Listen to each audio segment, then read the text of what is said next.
अस्सलाम वालेकुम व्यूअर्स। आज की इस वीडियो का हमारा जो टारगेट है वो एसटीएस के जो ग्रेजुएशन कैटेगरी का टेस्ट है 19 डेट का, उसका सोल्यूशन है मैथमेटिक्स के पोर्शन का स्पेशली। सो क्वेश्चन नंबर 41 से स्टार्ट करते हैं। इस क्वेश्चन में गिवन है हमें कि the value of find the value of 1 minus cos square X, 1 minus cos square x multiply by 1 plus cot square X. So यहाँ पे हमने जो है एक आइडेंटिटी यूज़ करनी है जो हम 10th क्लास में पढ़ चुके हैं ऑलरेडी, कि 1 प्लस कॉट स्क्वायर एक्स बराबर होता है कॉसेक स्क्वायर एक्स के। और इसी के साथ एक और आइडेंटिटी है कि cos square x plus sign square x बराबर है 1 के।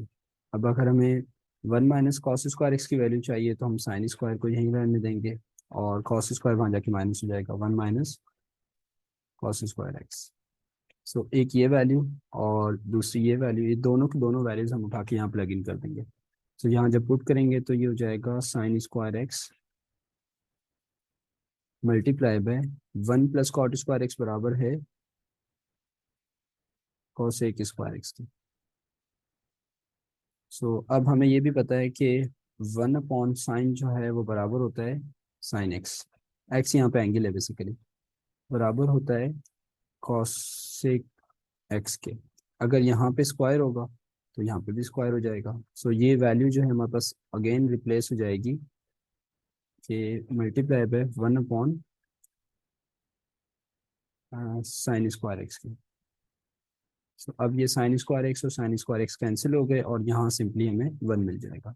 सो ये इसका ऑप्शन होगा।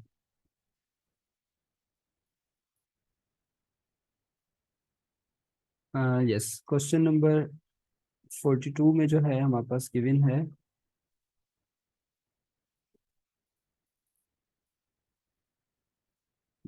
The value of N. N की हमने वैल्यू फाइंड करनी है। सवाल हमें गिवन है सॉल्यूशन 15 मल्टीप्लाई बाय, मीन्स ये ब्रैकेट के बाहर मल्टीप्लाई हो रहा है और अंदर लिखा हुआ है 5 multiply by 3 whole power N, जबकि बराबर है 5 power 4 multiply by 3 power 4। So अब इस सवाल को ना, अगर हम, बड़ा सिंपल सा सवाल है, अगर आप लोगों ने लॉ ऑफ इंडाइसिस पढ़े हुए हैं तो हम इस 5 मल्टीप्लाई बाय 3 को इस तरह से भी लिख सकते हैं 15 पावर एन, और इन दोनों को जो है होल पावर करके लिख सकते हैं इंडाइसिस के रूल के मुताबिक। ये 4 पावर जो है 5 का भी है और 3 का भी है। सो यहाँ से आसानी ये होगी कि हम इसे लिख सकते हैं 15 पावर एन और इन दोनों को भी लिख सकते हैं 15 पावर 4। सो यहाँ हमारे पास ये होगा कि when the basis are same then the power will be added. जब हमारी बेस सेम होती है तो पावर ऐड हो जाते हैं। ये हो जाएगा 1 प्लस एन और यहाँ हो जाएगा 15 पावर 4। सो अब यहाँ पे हमारे पास एक कॉन्सेप्ट है कि जब हमारी बेस सेम होती है इक्वल में तो पावर इक्वल हो जाते हैं। सो एन प्लस वन बराबर है 4 के। सो एन की वैल्यू हमारे पास आ जाएगी 3। हाउ, ये प्लस का 1 वहाँ जाके माइनस का हो जाएगा। सो एन की वैल्यू हमारे पास 3 आ जाएगी। This is our final answer.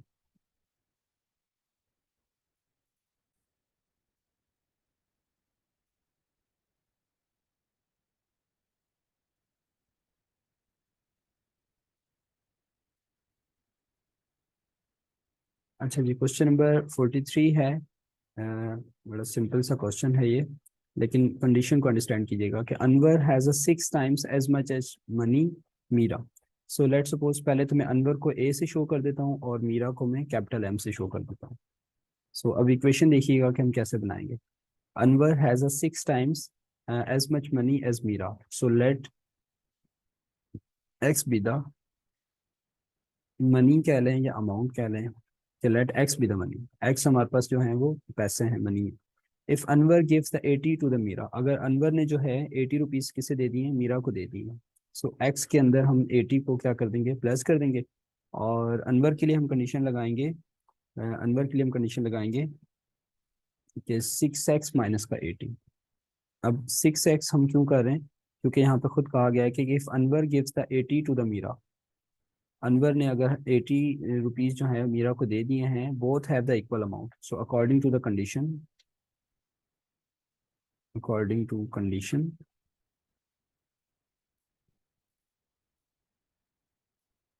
We can say that कि 6x - 80 बराबर है x + 80 की।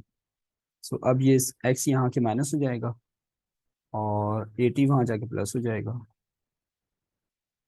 सो हम सिंपली यहाँ से कह सकते हैं कि ये 5x के बराबर है और यहाँ से ये आ जाएगा 160। सो जब हम x की वैल्यू फाइंड करेंगे 160 डिवाइडेड बाय 5, तो यहाँ से हमें ये 130 सॉरी 32 हमें मिल जाएगा। सो ये हमारा फाइनल आंसर होगा।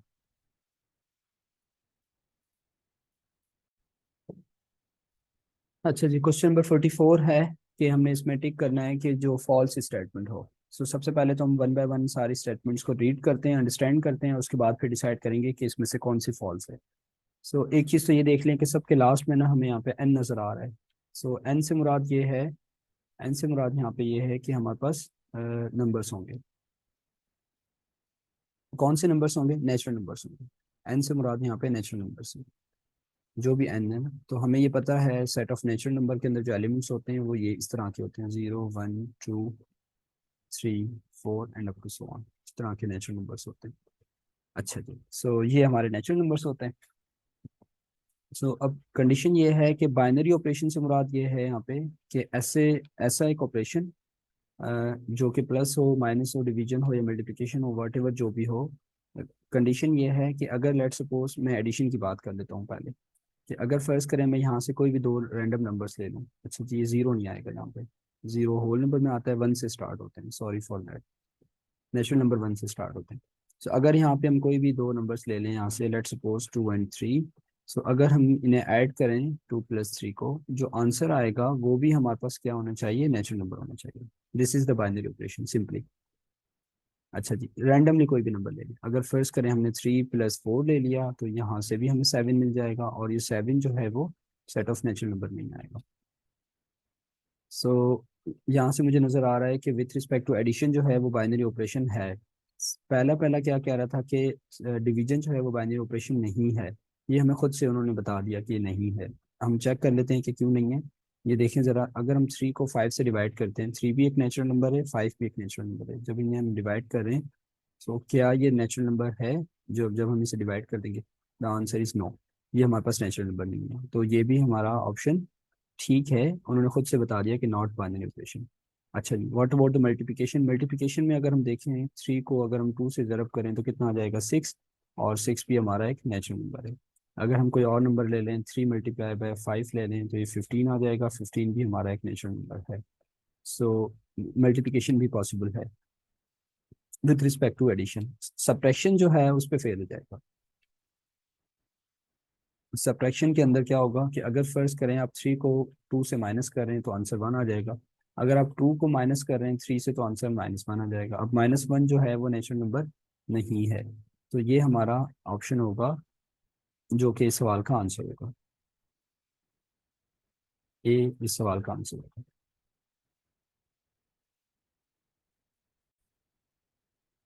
अच्छा जी, ये क्वेश्चन नंबर 45 जो है ये बहुत ही आसान सा सवाल है। इस क्वेश्चन में ये कहा गया है कि इफ f(x) जो है वो हमें गिवन है 3x - 3 के। सो अगर हम x की वैल्यू 1 पुट करेंगे तो इसका आंसर क्या होगा? चलें जी, पुट करके देख लेते हैं। सो 3 x की यहाँ पे 1 आ गया, -3। सो यहाँ से हमें नज़र आ रहा है 3 × 1 = 3, 3 में से 3 जब हम माइनस करेंगे it give us the 0। So A option इसका करेक्ट है, बाकी जितने भी ऑप्शन हैं वो इसके ठीक नहीं है। रीज़न ये है कि जब हम 1 पुट कर रहे हैं तो 0 ही आंसर आ रहा है, इसके अलावा कोई भी आंसर नहीं है। तो ये बड़ा सिंपल सा सवाल था।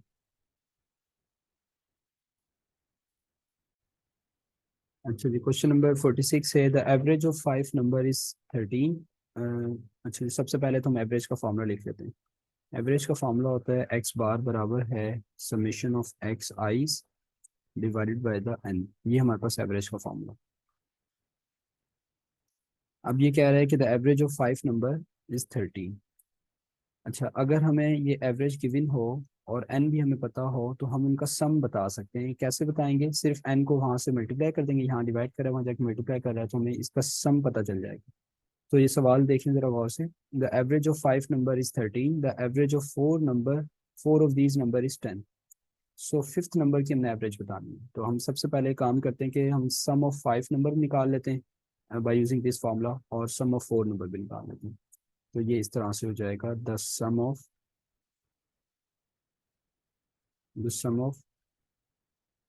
5 नंबर,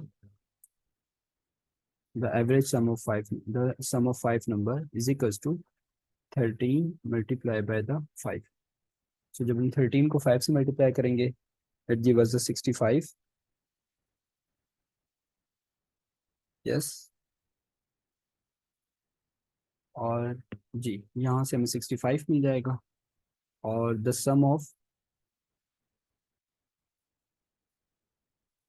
4 नंबर अगर हमने फाइंड करने हैं, तो वो हो जाएंगे 10 × 4। यहाँ से हमें ये मिल गया 40। तो अब अगर हमें फिफ्थ नंबर फाइंड करना है कि वो क्या होगा, तो हम सिंपली क्या करेंगे, 65 में से मीन्स 5 नंबर का जो सम था उसमें से 4 नंबर के सम को माइनस कर देंगे। तो यहाँ से हमें नज़र आ रहा है कि ये में 25 मिल जाएगा। This is our correct answer.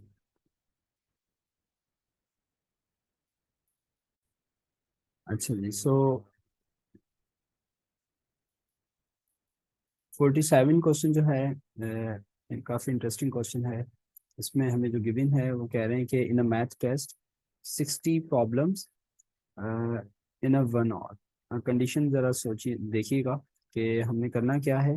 60 problems हैं, या हम कह सकते हैं 60 क्वेश्चंस हैं, और 1 घंटे में करने, 1 आवर में करने। तो इसे मैं इस तरह से भी कह सकता हूँ कि 60 क्वेश्चंस हैं और हमने 60 मिनट्स में करने। अच्छा अच्छा। सो एक स्टूडेंट है, स्टूडेंट कंप्लीट द 30 प्रॉब्लम। एक स्टूडेंट ने जो है, सिनेरियो है, एक स्टूडेंट ने 30 क्वेश्चंस कंप्लीट किए हैं 20 मिनट्स में। अच्छा, सो ये हमें कंडीशन दे दी। अब सवाल ये किया गया, the average time in seconds for complete each the remaining problem is. हमने ये बताना है कि जो रिमेनिंग जो क्वेश्चंस हैं उस पे वो कितना टाइम लेगा। सो उसके लिए हम सिंपली ये देख सकते हैं कि पहले तो हम ये देख लें कि कितने क्वेश्चंस हमारे रिमेनिंग हैं, मतलब जो क्वेश्चंस रहते हैं वो कितने हैं। तो जो रिमेनिंग क्वेश्चंस हैं वो तो हमारे पास टोटल क्वेश्चन 60 थे। सो हम कह सकते हैं रिमेनिंग क्वेश्चंस बराबर है 60 - 20, सॉरी 60 - 30। तो यहाँ से हमें रिमेनिंग क्वेश्चंस मिल गए जो कि 30 हैं। और टाइम जो हमारा रहता है रिमेनिंग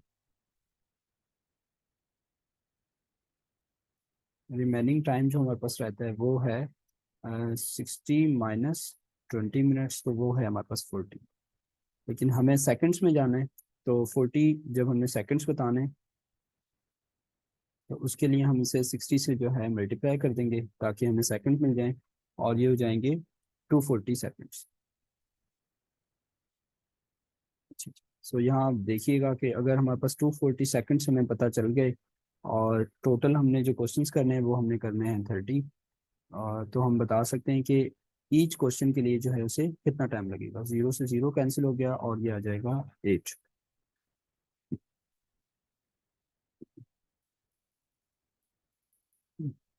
यस, जहाँ से हम ये बता सकते हैं, सॉरी ये, यस, अब हमारे पास 80 इसका आंसर आ गया।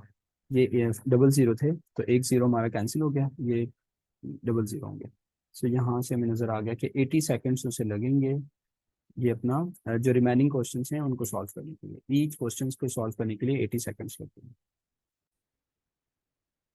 अच्छा जी, क्वेश्चन नंबर 48 है कि Ahmad spend 2/3 of his saving on a use car. Ahmad ने जो है स्पेंड किए हैं 2/3, अहमद ने जो स्पेंड किए 2/3 ऑन अ यूज कार। इसे हम लिख लेते हैं डेटा बना के। 2/3 स्पेंड किए हैं कहाँ पे, यूज कार। अच्छा, सो 1/4 जो है वो स्पेंड किए, 1/4, इसे हम इस तरह से लिख लेते हैं, 1/4 स्पेंड किए हैं कारपेट पे, न्यू कारपेट पे। अच्छा, सो ये हमें भी पता चल गया। सो अब इसमें इंटरेस्टिंग बात ये है, 1/4 ऑफ इज रिमेनिंग। अच्छा जी, ये इंटरेस्टिंग बात है कि ये इस पे ख्याल रखिएगा, क्योंकि यहाँ से हमने एक इंटरेस्टिंग बात निकालनी है, डिपेक्ट करनी है कि 1/4 of is remaining saving on a new carpet. अच्छा, if the carpet cost is, जो कारपेट की कॉस्ट है, एक्चुअल कॉस्ट है कारपेट की जो उसने बाई किया है, न्यू कारपेट कॉस्ट वो कितनी है हमारे पास, 250 rupees. So then the amount spend by him car is, so जो कार पे जो अमाउंट स्पेंड किए, कार अमाउंट वो कितनी होगी। सो वो फाइंड करने के लिए हम सबसे पहले देख लेते हैं, इसे हम इस तरह से सॉल्व करते हैं कि अहमद जो है, अहमद, तो उससे हम सपोज कर लेते हैं कि उसने एक्स जो है, एक्स रुपीज स्पेंड की। We don't know the exact amount, so that's why we are putting x, कि अहमद ने जो है एक्स सपोज किए। सो कार के लिए जो उसके लिए कंडीशन हो जाएगी वो होगी 2x/3। अच्छा जी, क्यों, रीज़न ये है कि कार पे जो है उसने जो भी अमाउंट है उसका 2/3 जो है उसने कार पे स्पेंड किया है। सो एक्स को जब हम 2/3 से मल्टीप्लाई करेंगे, so we can say that the 2x/3। अब हमने सबसे पहले बताना है रिमेनिंग। रिमेनिंग बताने के लिए, रिमेनिंग बताने के लिए हम इसे माइनस कर लेते हैं। सो जब हम 2x/, लाइक दिस, जब हम इसे माइनस करेंगे x माइनस 2x/3 को, तो यहाँ पे कुछ नहीं है तो 1, और इन दोनों का एलसीएम 3 आ जाएगा और ये हो जाएगा x/3। सो ये हमारे पास रिमेनिंग आ गया। सो रिमेनिंग हमारे पास x/3 है, और x/3 का 1/4 टाइम जो है, यहाँ पे देखिएगा x/3 का 1/4 टाइम कितना हो जाएगा, x/12। अच्छा जी, सो अब हमें ये पता है कि x/12 जो है वो उसने स्पेंड किया है कितना, 250, जो कि न्यू कारपेट पे स्पेंड किया था। सो यहाँ से हमें x की वैल्यू मिल गई, जो कि 12 यहाँ डिवाइड करा है, वहाँ जाके मल्टीप्लाई करेगा। So like this, 12 multiply by 250। So x की वैल्यू हमारे पास आ जाएगी 3000 रुपीज़। अच्छा जी, 3000 रुपीज़। सो अब हमने देखना ये है कि 2/3 ऑफ दिस अमाउंट देखना है। सो 2/3 ऑफ दिस अमाउंट, सो 3 तो यहाँ से हमें नज़र आ रहा है कि ये 2000 रुपये होंगे, जो कि उसने अपनी कार पे स्पेंड की।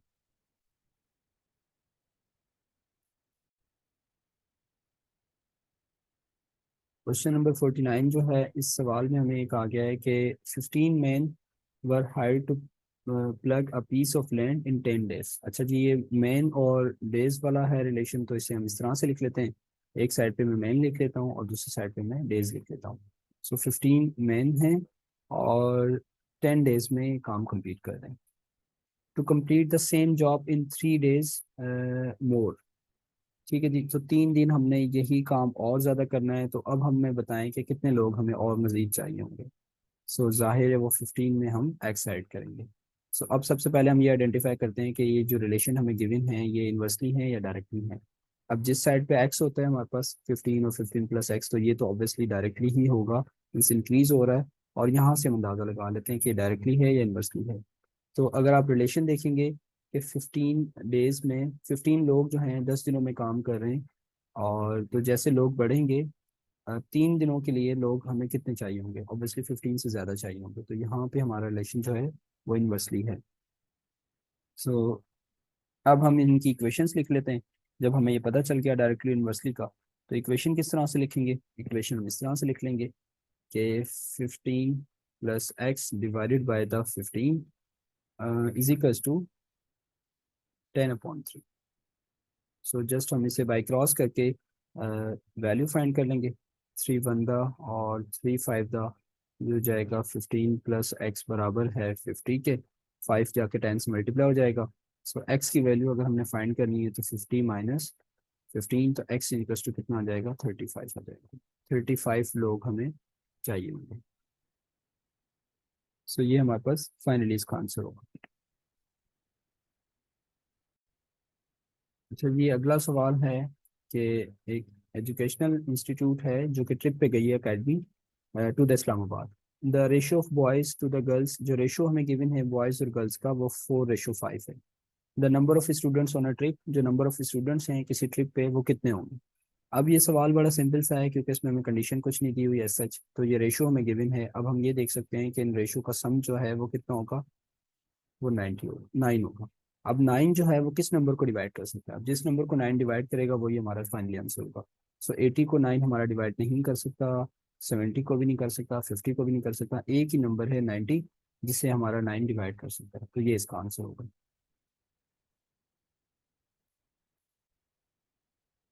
क्वेश्चन नंबर 51 है। ये बड़ा सिंपल सा क्वेश्चन है। इसमें गिवन ये है कि स्क्वायर रूट 1/2 मल्टीप्लाई बाय 162। सो सबसे पहले तो हम इसे सिंप्लीफाई कर लेते हैं अंदर ही, रेडिकल के अंदर ही। सो 2 का टेबल एक दफ़ा, 2 का टेबल 8 और 2 का टेबल एक दफ़ा, 2 पे 1। तो ये हमारे पास जो रिमेनिंग है वो 81 है। और 81 को हम इस तरह से लिख सकते हैं कि ये 9 का स्क्वायर होता है। और यहाँ से हमें ये पता चल गया 9 स्क्वायर और रेडिकल का मतलब 1/2 होता है। तो ये दोनों कैंसिल होके यहाँ से हमें 9 मिल जाएगा। So this is the final answer. अच्छा जी, 52 क्वेश्चन है कि a boy is cutting a rectangular lawn 40 metre and 30 metre wide.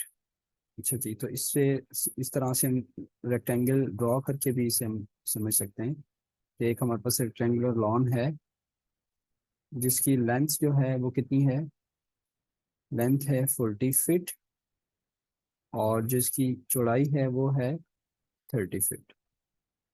सो इसके अंदर भी एक और दूसरा लॉन है, उसकी भी हमें वैल्यू गिवन है। वो कितना है, he has cut all of its except the rectangle that has a 20 feet long and 15 feet wide. So ये 15 फीट जो है वो वाइड हो जाएगा और 20 फीट जो है वो लॉन्ग हो जाएगा। सो अब हमने करना क्या है, the fractional part of the lawn remaining out, cut uncut, जो अनकट है मतलब जिसे हमने कट नहीं किया उसका हमने फ्रैक्शन बताना है। सो सबसे पहले हम एरिया निकाल लेंगे, फर्स्ट जो बाहर वाला है आउटर उसका। तो उसका एरिया निकालने के लिए हम लेंथ मल्टीप्लाई बाय विड्थ को मल्टीप्लाई कर देंगे।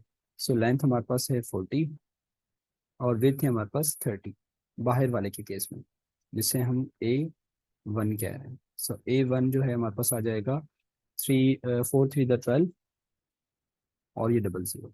और अगर हम A2 फाइंड कर रहे हैं उसके लिए भी सेम यही फॉर्मूला होगा। तो उसकी वैल्यू हमारे पास हो जाएगी 20 मल्टीप्लाई बाय 15, और 20 को जब हम 15 से मल्टीप्लाई करेंगे ये हो जाएगा 300। तो जब हम इनका फ्रैक्शनल पार्ट देखेंगे, A1 को A2 से डिवाइड करेंगे, A2 को A1 से डिवाइड करेंगे, तो ये हमारे पास आ जाएगा 300 डिवाइडेड बाई 1200। सो यहाँ से ये 2 0 गए और ये 2 0, 3 1 3 4 था, तो इसका जो फाइनल आंसर है वो 1/4 है।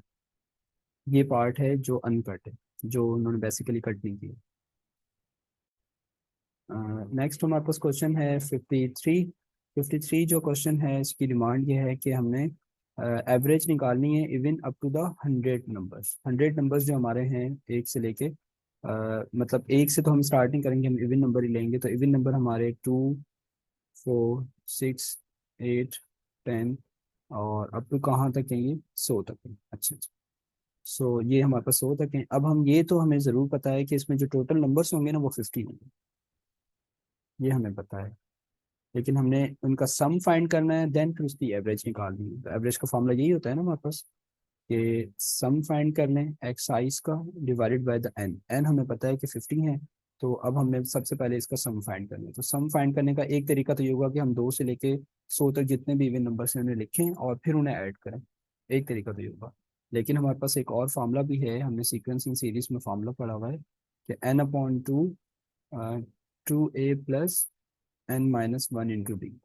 ये हमारे पास फॉर्मूला है। ये फॉर्मूला किस तरह से वर्क करता है, इसमें हमें फर्स्ट टर्म चाहिए जो कि हमारी सीक्वेंस की पहली टर्म है, और हमें डिफरेंस चाहिए। डिफरेंस हमें पता है इवन नंबर के अंदर 2 का डिफरेंस होता है, या आप ऐसे भी देख सकते हैं कि 4 में से जब हम 2 को माइनस करेंगे तो हमें 2 ही मिल जाएगा। सो यहाँ पे जस्ट हम पुट करते हैं कि S100 is equals to 100 divided by 2, और ये हो जाएगा 2 × 2 + 100 - 1 × 2। तो ये आपके पास आ जाएगा 50, और अंदर होगा हमारे पास 4 प्लस 99, और 99 को जब हम 2 से मल्टीप्लाई करेंगे तो ये हमारे पास आ जाएगा, 99 को जब हम 2 से मल्टीप्लाई करेंगे it give us the 198, 198 plus 4, ये हो जाएगा 20। तो ये हो गया 4 और ये 198। सो यहाँ पे हम देख लेते हैं 50, और ये हो गया 204। 204 को जब हम मल्टीप्लाई करेंगे 50 के साथ तो ये हमारे पास आ जाएगा 10।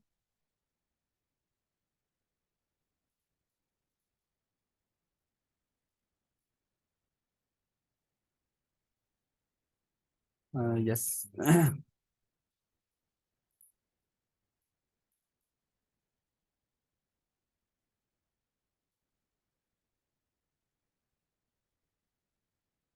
ऑल राइट, सो जब हम इसे मल्टीप्लाई करेंगे 198 को ऐड कर देंगे 4 के साथ, 99 मल्टीप्लाई बाई 2 प्लस 4, तो 2 हो जाएगा। Sorry, it's 202 by the way. 202 को जब हम मल्टीप्लाई करेंगे 50 के साथ तो ये हो जाएगा हमारा 10100। ये हमारे पास आ गया इसका 100 तक का सम। तो अब हमें तो 50 से इसे डिवाइड भी करना है, तो जब इसे हम डिवाइड करेंगे सो ये हो जाएगा 1010 डिवाइडेड बाई 5, सो ये 202 आ जाएगा। सो आई थिंक तो कि हमने यहाँ पे कहीं मिस्टेक की है, और मिस्टेक हमारी,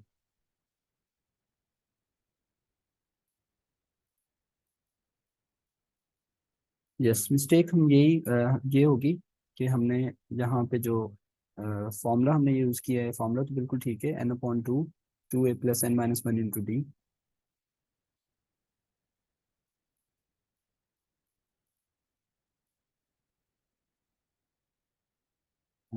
यस।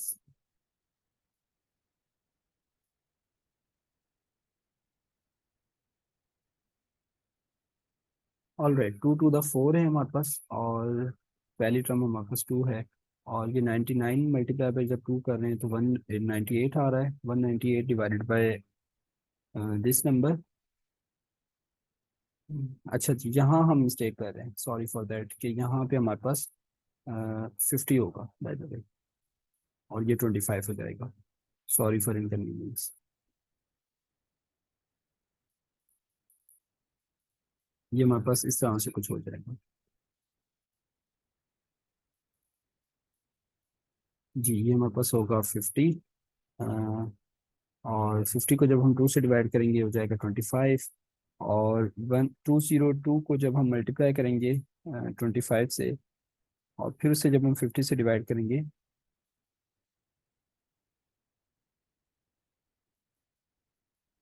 यस, ये हो जाएगा हमारे पास 25, और एन भी हम जो है अंदर, यस, यहाँ पे हम ये भी मिस्टेक कर रहे हैं, एन जो है हमारे पास,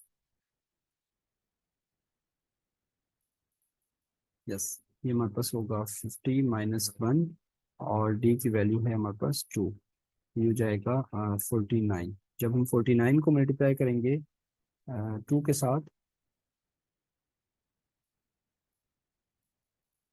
सो 49 multiply by 2 it give us 98, और ये हमारे पास 25 है। अच्छा जी, 98 प्लस 4 102। अब हमने ये करना है 25 को मल्टीप्लाई करना है 102 के साथ, और इसका आंसर आ जाएगा 2, सॉरी, इसका आंसर आ जाएगा 2550, और ये हमारे पास इसका 100 नंबर्स का 50 टर्म्स का, सॉरी, सम है। सो अब हमने क्या करना है, इसे 50 से डिवाइड कर देना है। तो जब हम इसे 50 से डिवाइड कर देंगे तो हमारे पास 51 इसका आंसर आ जाएगा। यस। ऑल राइट, सो ये 54 क्वेश्चन है हमारे पास। ये बड़ा आसान सा सवाल है कि इसमें गिवन है कि a man buys a bike, bike जो उसने बाई की है वो 8000 रुपीज़ की है,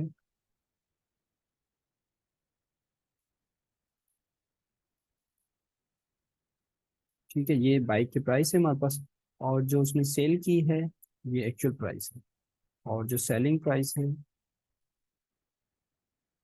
वो 88,000। ऑलराइट, सो अब हमने प्रॉफिट बताना है परसेंटेज में। तो सबसे पहले तो हम प्रॉफिट निकालने के लिए डिफरेंस फाइंड करेंगे। कहाँ से? सेलिंग प्राइस से buying price. So selling price है 88,000 और बाइंग प्राइस है 80,000। सो यहाँ से हमें नज़र आ रहा है कि ये 8,000 का डिफरेंस है। सो ये जो प्रॉफिट आया है हमारे पास, अब इस प्रॉफिट को हम 8,000 से शो करें। अब प्रॉफिट का परसेंटेज निकालने के लिए हम क्या करेंगे? परसेंटेज निकालने के लिए हम 8,000 डिवाइडेड बाय द 80,000 और मल्टीप्लाई बाय द 100। सो यहाँ से ये दो ज़ीरो और ये दो ज़ीरो और ये 800 और तो यहाँ से हमें सीधा सीधा नज़र आ रहा है कि ये 10% उसे प्रॉफिट हुआ है। ये बड़ा सिंपल सा सवाल था। अच्छा जी, ये 55 क्वेश्चन है, little bit tricky but try to understand कि ये किस तरह से होगा। एवरेज का क्वेश्चन है, एवरेज का इतना मुश्किल नहीं है वैसे, लेकिन इसमें कंडीशन ज़रूर है, थोड़ी सी ट्रिकी है। आप देखें कि द एवरेज ऑफ 10 नंबर, जो एवरेज है हमारे पास 10 नंबर्स की, the average of a 10 number is calculated as 15। जो 10 नंबर्स की एवरेज हमने फाइंड कर ली है, 10 नंबर्स की एवरेज वो है 15। So it is discovered later on while calculated the average. One number, namely 36, was wrong. Read as 26. अब प्रॉब्लम ये हुआ कि जब हमने कैलकुलेट करने के बाद नोट किया कि जो हमने एक नंबर जो था जिसकी एक्चुअल वैल्यू 26 थी, लेकिन हमने 36 नोट कर लिया, उसे हमने रीड क्या कर दिया? 26 हमने रीड कर दिया। द करेक्ट एवरेज इज, अब करेक्ट एवरेज क्या होगी? तो सबसे पहले तो हमें ये पता होना चाहिए कि एवरेज निकालने का जो फॉर्मूला है वो ये है कि एक्स आईज का summation divided by the N. ये हमारे पास एक एवरेज निकालने का फॉर्मूला। अच्छा, तो इस फॉर्मूले की मदद से अगर हम देखें कि एक तो ये प्रॉब्लम होगी ना कि जब हमने एवरेज कैलकुलेट की है, जो एवरेज हमने कैलकुलेट की है जो कि 15 आई है, अगर हम उसमें 1 ऐड करेंगे तो वो 16 हो जाएगी। ठीक है जी, तो उसमें हमने 1 ऐड करना होगा तो वो 16 हो जाएगी, जाहिर है। सो अब हम ये कह रहे हैं कि 15 नंबर्स की जो एवरेज है, ये एवरेज का फॉर्मूला यूज़ कर रहे हैं, वो x i divided by n है। एन जो है हमारे पास वो कितने हैं? सॉरी, यहाँ पे हम एन जो है उसकी वैल्यू रख देते हैं। एन जो है हमारे पास कितनी है? वो 10 है बेसिकली। इसे मैं रिपीट करता हूँ। ये जो फर्स्ट पहली बात जो लिखी हुई है ना, उसे मैंने फॉर्मूले की फॉर्म में लिख दिया। किस तरह से लिख दिया कि 10 नंबर्स की जो समेशन है मुझे नहीं पता कितना है, लेकिन मुझे उनकी एवरेज ज़रूर पता है, वो जो कि 15 है, सवाल में बताई गई है। तो यहाँ से मैं ये बता सकता हूँ कि जो समेशन ऑफ एक्स आई, मतलब जो 10 नंबरों की जो समेशन है वो 10 × 15 है, जो कि 150 हो जाएगी। अच्छा, यहाँ से हमें ये पता चल गया। सो 150 के अंदर जो है हमने क्या करना होगा? 10 हम उसमें ऐड कर देंगे। तो हम कहेंगे कि 150 प्लस 10 जो है वो किसके बराबर है? 160 के बराबर। अब 160 को जो है किससे डिवाइड कर देंगे? 10 से डिवाइड कर देंगे। तो यहाँ से हमें पता चल जाएगा कि इसका आंसर जो है वो सिंपली कितना आ रहा है? 16 आ रहा है। और 16 हमें कैसे पता चला? कि इससे हम इस तरह से भी देख सकते हैं कि और हम 10 से ही क्यों डिवाइड कर रहे हैं? जो इनका डिफरेंस है ना बेसिकली वो 10 है। 36 में से जब हम 26 माइनस करेंगे, 36 - 26 तो आंसर कितना आ जाएगा हमारे पास? 10 आ जाएगा। तो यहाँ से हमने ये देखा कि जब हम उसमें जो 10 नंबरों की सम था, 10 नंबरों का सम था वो 150 है। 150 में हम 10 ऐड कर रहे हैं। 10 ऐड इसलिए कर रहे हैं कि जो डिफरेंस था ना, हमने गलती से जो नंबर रीड किया था वो 10 के डिफरेंस से हमने गलत रीड कर लिया था। सो इसीलिए हमने इसमें 10 ऐड कर दिया। जो ऐड करने के बाद जो आंसर आ रहा था उससे फिर हमने दोबारा जो दोनों का डिफरेंस था उसे डिवाइड भी कर दिया। तो जो अब आपके पास मीन आएगी नेक्स्ट, जो एवरेज आएगा करेक्ट वो 16 होगा। ये मैंने आपसे पहले भी कह दिया था कि जब हम 15 में 1 ऐड करेंगे तो 16 ही आ जाएगा। अगर आपको ये बात समझ नहीं आई तो होपफुली इस तरह से समझ आ गया होगा। अच्छा, ये क्वेश्चन नंबर 56 है। 56 क्वेश्चन में ये हमें कहा गया है कि हमें वैल्यू फाइंड करनी है एब्सोल्यूट ऑफ -4 एंड +4। ये बड़ा आसान सा सवाल है कि एक तो पहले ये अंडरस्टैंड कर लें कि इसे हम एब्सोल्यूट कहते हैं। ये जो सिंबल आपको नजर आ रहे हैं, this is the absolute of this. अब इनका इनका फंक्शन ये है कि ये हमेशा जो है ना पॉजिटिव वैल्यू देते हैं। अगर ये -4 है तो तब भी ये 4 पॉजिटिव देगा जब हम इसे यहाँ से ऑपरेटर से निकाल के रखेंगे, और इससे भी जब हम मॉड से निकाल के रखेंगे ये भी 4 देगा। तो यहाँ से हमें नजर आ गया कि ये 8 इसका आंसर है सिंपली। बड़ा सिंपल सा क्वेश्चन था। और 57 क्वेश्चन में कहा गया है कि log 10 फाइंड करें। log 10 जो है ये आप याद रख लें कि log 10 हमारे पास सिंपली 1 के बराबर होता है, और log 0 जो है वो 0 के बराबर होता है, और log 10 जो है हमारे पास 1 के बराबर होता है। इसी तरह से अगर आपके पास पेपर में आ जाए log 100, और ये हमारे पास बराबर होता है 2 के, और log 1000 जो है वो हमारे पास बराबर होगा 3 के। तो ये आप कुछ रिलेशन हैं, बस ये सिंपली याद रख लें वैल्यूज। तो आपके इस तरह का अगर एमसीक्यूज को आता है तो इसलिए आप सॉल्व कर सकते हैं इसे।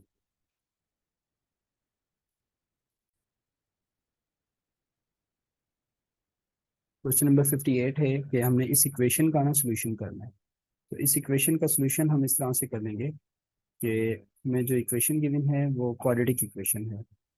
सो क्वाड्रेटिक इक्वेशन एक खास तरह की इक्वेशन होती है। सोल्यूशन हम इसे लिख सकते हैं कि 2x² माइनस का 6x माइनस का 8 इज इक्वल टू 0। अगर हम इसकी मिडिल टर्म ब्रेक करें तो मिडिल टर्म ब्रेक हम इस तरह से कर सकते हैं कि हम इसे 2x² माइनस का 4x माइनस का 2x और माइनस का 8 इज इक्वल टू 0। अब आइडिया ये है कि अगर आप इन दोनों की, जब आप इनमें से कुछ कॉमन लें तो ब्रैकेट दोनों की सेम हो जाए। सो देखते हैं कि किस तरह से ब्रैकेट सेम होगी। अगर हम यहाँ से कॉमन लें तो यहाँ से 2x कॉमन आ रहा है, तो ये हो जाएगा x-4, और यहाँ से दोबारा से -2 कॉमन लेंगे तो ये हो जाएगा x-4।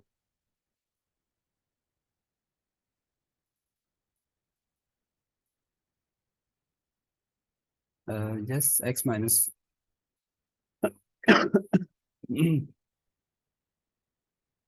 और जब हम इसे सिंप्लीफाई करके लिखेंगे तो ये हो जाएगा x-4, और दूसरी ब्रैकेट हो जाएगी 2x-2 इज इक्वल टू 0।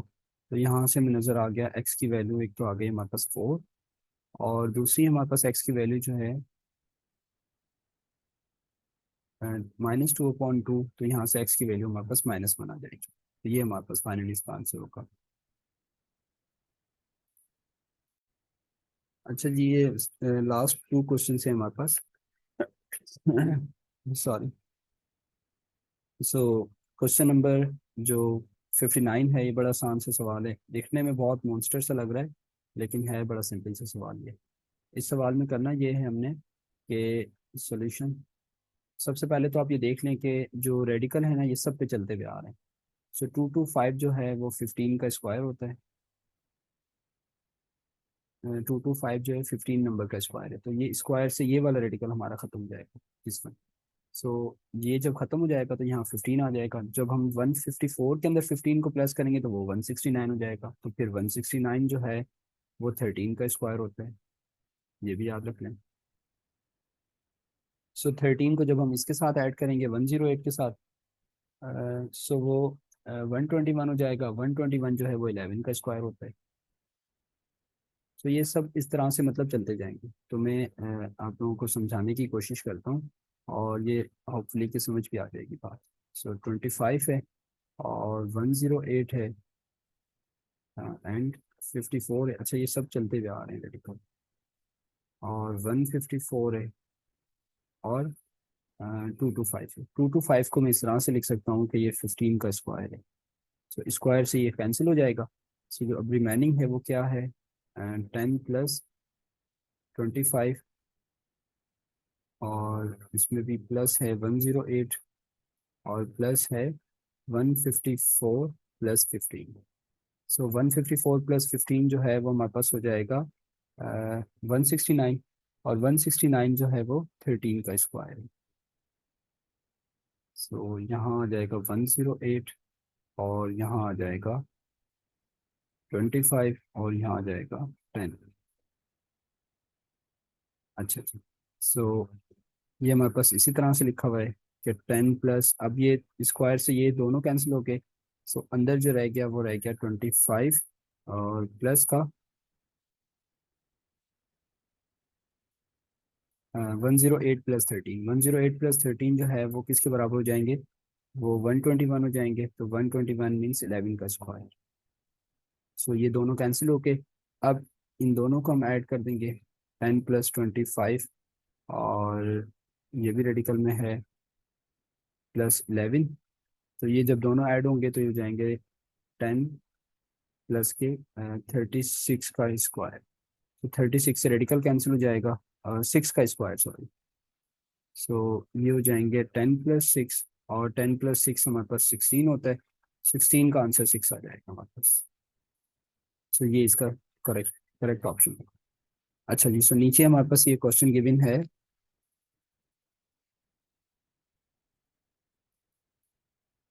जी, नीचे जो हमारे पास ये क्वेश्चन गिवन है,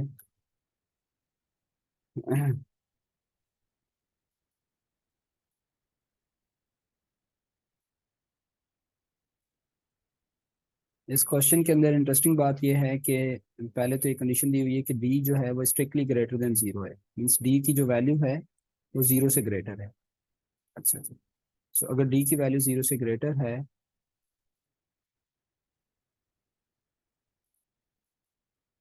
अगर डी की वैल्यू हमारे पास जीरो से जो है वो ग्रेटर है, ये में गिवन है। सो इस इक्वेशन को हमने सॉल्व करके आंसर बताना है, तो ये हो जाएगा 5d² बराबर है 45 के। So D square is equal to 45 divided by 5, so D square बराबर हो जाएगा 9 के। 5 का टेबल 1 टाइम, 5 का टेबल 9 टाइम, और जब हमने इसका स्क्वायर हटाना है तो हमें रेडिकल ऑन बोथ साइड ले लेना है। तो जब हम रेडिकल लेंगे तो यहाँ पे +-3 की वैल्यू आ जाएंगी, लेकिन हमने यहाँ पे इस कंडीशन को देखते हुए बताना है कि डी जो है वो हमारा प्लस का होगा, means d is equal to क्या हो जाएगा, +3 हो जाएगा। माइनस वाले को हम अवॉइड कर देंगे क्योंकि हमें क्वेश्चन में गिवन है कि D strictly greater than zero. तो आई होप कि आप लोगों को क्वेश्चन समझ आ गए होंगे। अगर आपको कोई भी प्रॉब्लम हो तो आप कमेंट सेक्शन में मुझे बता सकते हैं। Thank you so much.